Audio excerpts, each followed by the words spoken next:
Hey, welcome to another class of Tuesday Night Beer School. I'll be your professor, Chad, of Chad's Beer Reviews. Here's my certifications, in case you don't believe me. Anyway, we are doing another German-style, I was going to say lager, but the beer style tonight is one of those weird ale-lager hybrids. It's called the Kölsch, although I'm sure I'm pronouncing that wrong. Let's bring up the specs. And you know what? Usually I used to copy and paste them over to Word, but we're just going to go straight to the PDF. So 5B, Kolsch. Overall impression, a subtle, brilliantly clear, pale beer with a delicate balance of malt, fruit, and hop character, moderate bitterness, and a well-attenuated but soft finish. Freshness makes a huge difference to this beer as the delicate character can fade quickly with age. Now let's go to the, comments, history, all that stuff. All right, comments. A traditional top-fermented, so top-fermented would be ale, but lagered beer from Cologne, Germany. Köln breweries differentiate themselves through balance to allow for a range of variation within the style when judging. Drier versions may seem hoppier or more bitter than the IBU's levels might suggest. The delicate flavor profile does not age well, so be alert for oxidation effects. Served in Köln in a tall, narrow 20 centiliter glass called a stange, although I'm sure I'm pronouncing that wrong too. History. Köln has a top fermenting brewing tradition since the Middle Ages, but the beer now known as Kolsch was developed in the late 1800s as an alternative to pale lagers. Bottom fermentation was actually prohibited in Cologne. Kolsch is an appellation protected by the Kölsch Convention of 1986 and is restricted to breweries in and around Köln. The convention simply defines the beer as light, highly attenuated, hop-accentuated, clear top fermenting Vollbier. Characteristic ingredients: traditional German hops, so that's going to be your noble hops, German Pils, pale or Vienna malt, attenuated clean German ale yeast, see it does say ale, not lager, occasional small use of wheat malt. Current commercial practice is to ferment around 15 degrees Celsius, cold condition near freezing for up to a month, and serve fresh. Style comparison can be mistaken for a cream ale or somewhat subtle German Pils. That's interesting you mentioned cream ales. That's actually an American product or invention. All right, so vitals. 18 to 30 IBUs, so not super bitter. 4.4 to 5.2 ABV, SRM 3.5 to 5, so very light colored beer. And commercial examples, all these are all straight from the city of Cologne in Germany, with I believe it's the double dots over the U, or sorry, over the O is called the 𝓑𝓭𝓮𝓵𝓲𝓭𝓮𝓵. I'm sorry, I didn't take German in school, so usually when I'm doing the show, I pick one of the commercial examples, but I'm going completely different tonight. So I am doing an American version from Brew Gentleman, BG Kölsch, classic German style Kölsch, 5% ABV. Cool, this is a 12-ounce can. It looks like a Red Bull can. And let's see. This says best by April 10th of this year. So I wonder if that's probably 6 months out. And I got this on 𝓖𝓾𝓼, by the way. I keep forgetting to plug this. How much this was? It was the last beer I got. $7 for this one can. Link in the description below if you want to sign up for 𝓖𝓾𝓼. Use my link. You're going to get $10 off your first purchase. And it lets them know that I sent you. So I don't have a stange, but usually a Pilsner glass is pretty good. So I'm going to use this.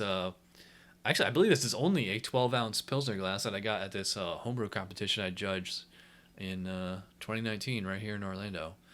All right, so let's get this poured and we can get to judging. All right, so I've got the BG Kölsch in the little 12-ounce Pilsner glass here. Remember, when we're judging beer, we don't start with appearance. We go by aroma because it's quite volatile. So let's give it a whiff. All right, so the first thing that comes to mind is it has a aroma very similar to like Munich Helles, German Pils, just the clean, pale German lagers like that. The difference being compared to like those beers is that this is everything about this beer is way low in intensity. So, I mean, just what is dominating the nose is, which I would assume is some kind of Pilsner malt. Like pretty much just Pilsner malt. It is, it's not toasted, nothing like that. Um, just a slight, I mean, I love the smell of Pilsner malt, and that's what I'm getting here. There is a subtle but noticeable, like some kind of fruity ester. Remember, Kolsch is technically an ale, so if you're going to be using ale yeast, it's going to actually have fruity esters compared to lager yeast, which is completely clean usually. Um, so I mean, it's hard to put my finger on like one particular fruit. I'd probably say like something like green pear, green apple, green grape, something like that. And as far as hops, they're really, really low here, like almost undetectable. Just to recap, so I'm getting mostly Pilsner malt, slight fruity esters, and very, very, very subtle, um, probably noble hops, like slight spicy or floral or something like that. But otherwise, everything about this beer is not in your face, or it's subtle. It's subtle.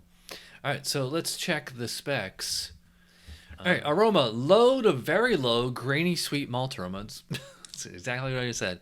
A subtle fruit aroma, apple, pear, or sometimes cherry is optional. That's interesting, cherry. But welcome. Low floral, spicy, or hop aroma optional. All right, so, and it does say low, and there's the intensity of aromatics is fairly subtle, but generally balanced, clean, fresh, and pleasant. Yes.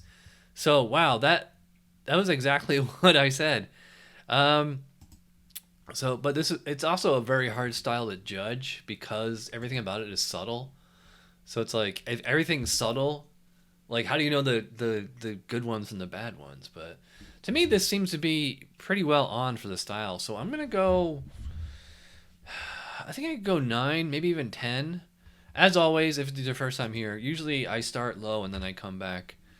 Um, so yeah, all right. So appearance.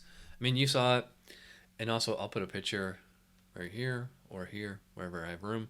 So it is, looks like a classic lager, kind of banana yellow, although it is, a little hazy.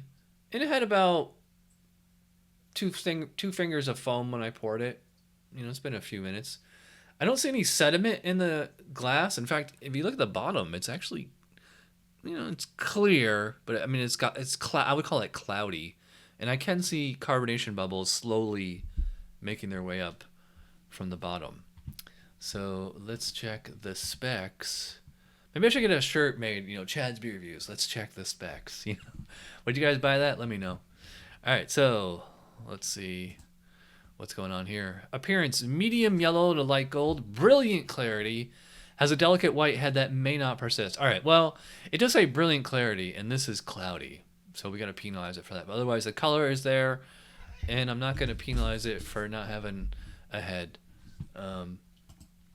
Leo was trying to jump up here. So I'm going to give it a 2 out of 3 in appearance. Definitely cannot go higher than that. I mean, it says brilliant clarity, and we got cloudiness. All right, so now we get to the best part. We get to dive in, as they would say over there, Prost. I'm sure I'm saying that wrong.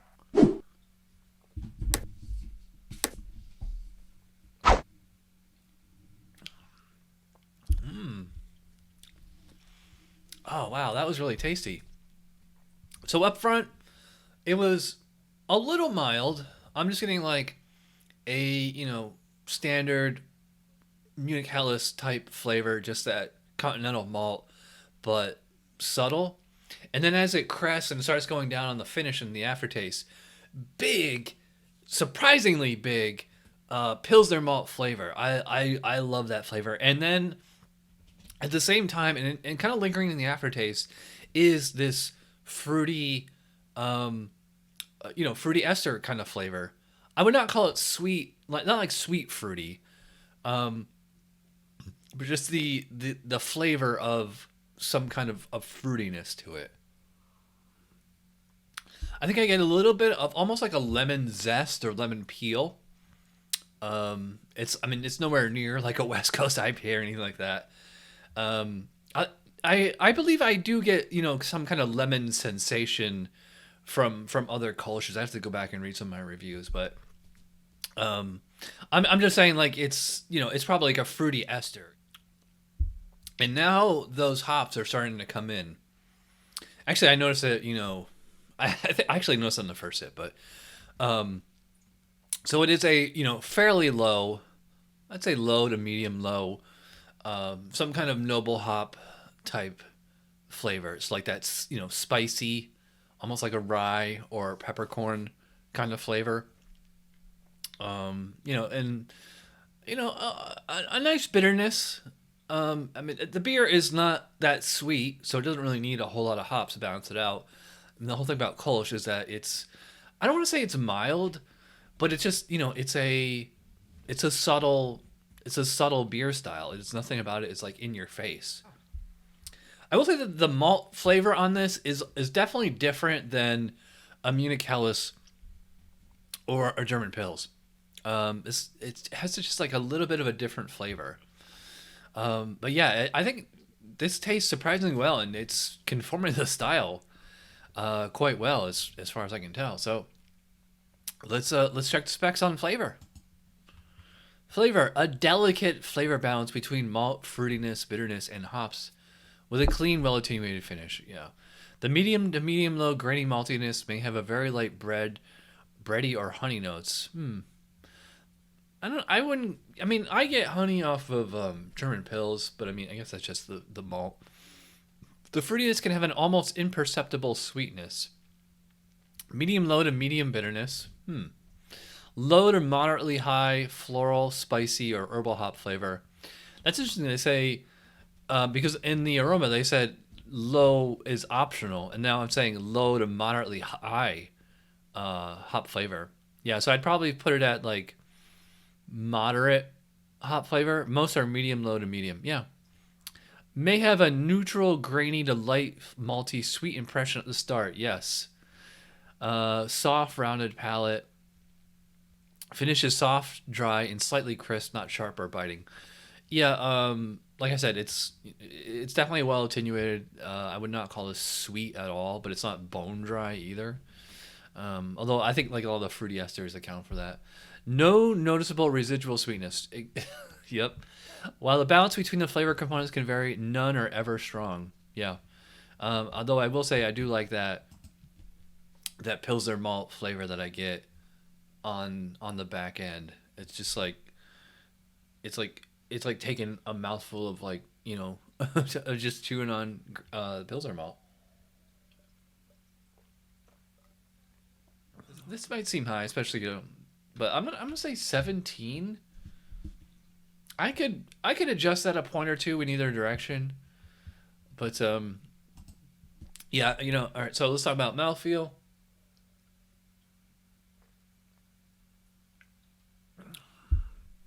It's 5% ABV. I will say it's actually quite refreshing. Crushable, yeah. I mean, but BJCP doesn't use those terms or score on those grades. So yeah, very very drinkable, refreshing.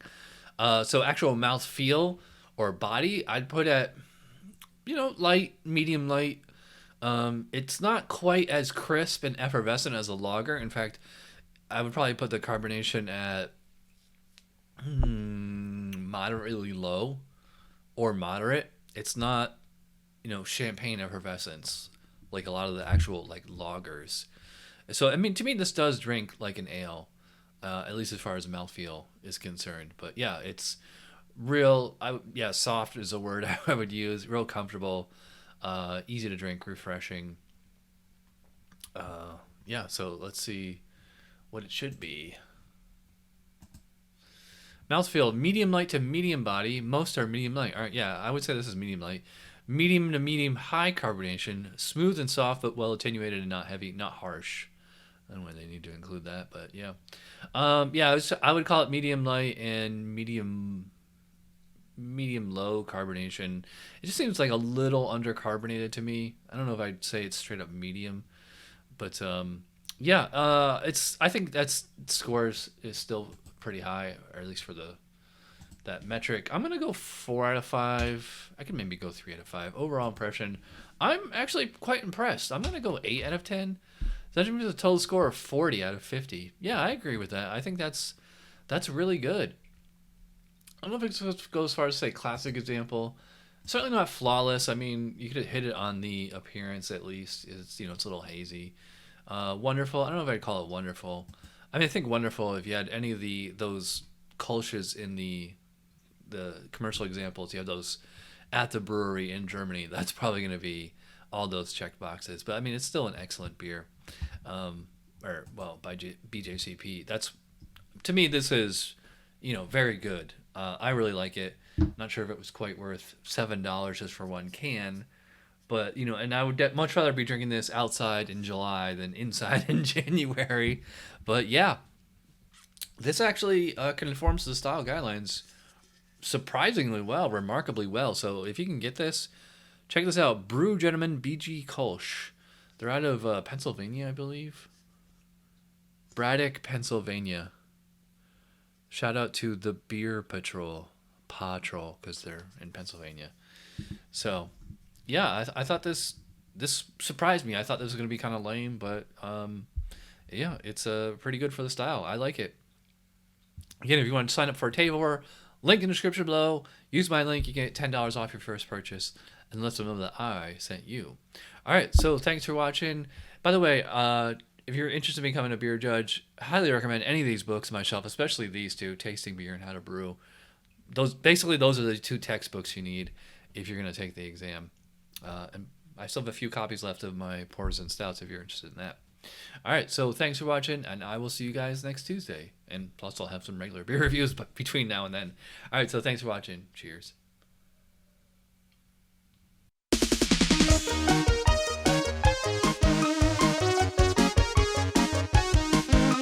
Somebody brewed it, Chad just reviewed it. Thanks for watching Chad's Beer Reviews. Trust me, the next episode will be a lot better.